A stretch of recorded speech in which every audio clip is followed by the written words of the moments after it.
Hi friends, आज की इस वीडियो में हम धेनु पर संस्कृत भाषा में निबंध देखेंगे। Essay on cow in Sanskrit language.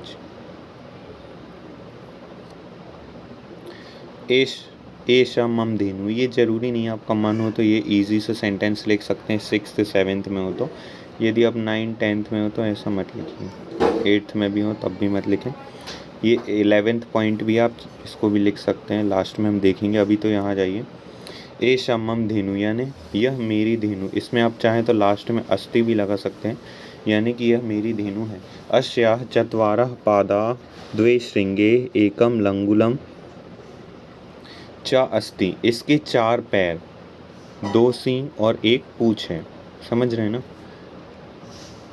धेनु तृणानि भक्षित्वा मधुरम दुग्धम ददाति। धेनु सरला श्रेष्ठा च भवति, अस्याः वत्सा बलिवर्धा भवन्ति। इसको आप इस तरह भी ऐसे काट के एक और सेंटेंस बना सकते हैं। इसको 4th पॉइंट या 12th पॉइंट मन हो तो। धेनु तृणानि भक्षित्वा यानी जो होती घास फूस, देखे ना आपने, सूखी घास फूस या हरी भरी जो घास फूस होती, उसको खाकर मधुर दूध देती है, यानी बहुत ही मीठा दूध देती है। ठीक है ना। कैसा दूध देती है? मीठा। ठीक है। नेक्स्ट देखते हैं अब क्या है। दुग्धम ददाति धेनु सरला श्रेष्ठा च, जो गाय होती है वो सरल और श्रेष्ठ होती है। च भवति अस्याः वत्साः बलिवर्धा भवन्ति, उसका जो बालक होता है वो बलिवर्ध यानी बलवान होता है। अब इसी के बारे में एक लाइन और लिखी गई है, इसके वत्स के बारे में, यानी इसका जो बालक है उसी के बारे में एक और लाइन लिखी गई। तो आप चाहें तो इसको ऐसे जोड़ सकते हैं, इसको एक अलग पॉइंट ही बना दीजिए तो ज़्यादा सही रहेगा। नेक्स्ट देखते हैं। यदि कन्फ्यूज़न हो रहा है तो बस यही सेम उतार देना, कुछ भी इसमें गलत नहीं है। ठीक है ना। ते कृषि बला नाम कृते उपयोगिना भवन्ति, वो जो कृषि बला है यानी खेत जोतना क्या कहलाता है?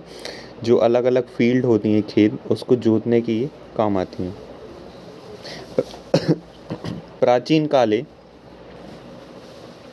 प्राचीन काल देवता धेसु अस्माकं पूजनीयः जना धेनु गौ माता अपि कथयन्ति।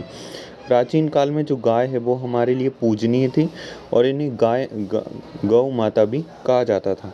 अस्माकं संस्कृतौ धेनु नाम अति महत्वम दृश्यते, हमारी संस्कृति में जो गाय है उसका बहुत ही महत्व दिखाया गया, दर्शाया गया। अद्यापि वयम धेनु नाम सम्मानम कुर्मः, अद्य यानी आज, अभी यानी भी, यानी आज भी हम गाय का सम्मान करते हैं। धेनु गोम्यम ईंधने भूमि उर्वरा शक्तेश्च वर्धनाय उपयुक्तम, जो गाय का ईंधन बनाने में, यदि गोबर गैस वगैरह आपने सुना होगा, उर्वरक यानी जो खाद होती है, मैन्योर, शक्ति के रूप में, शक्ति बढ़ाने के लिए भूमि उर्वरा शक्ति यानी जो भूमि की उर्वरक शक्ति, समझ रहे ना। फर्टिलिटी रेट भूमि का बढ़ाने के लिए, फर्टिलिटी बढ़ाने के लिए इसका यूज़ किया जाता है।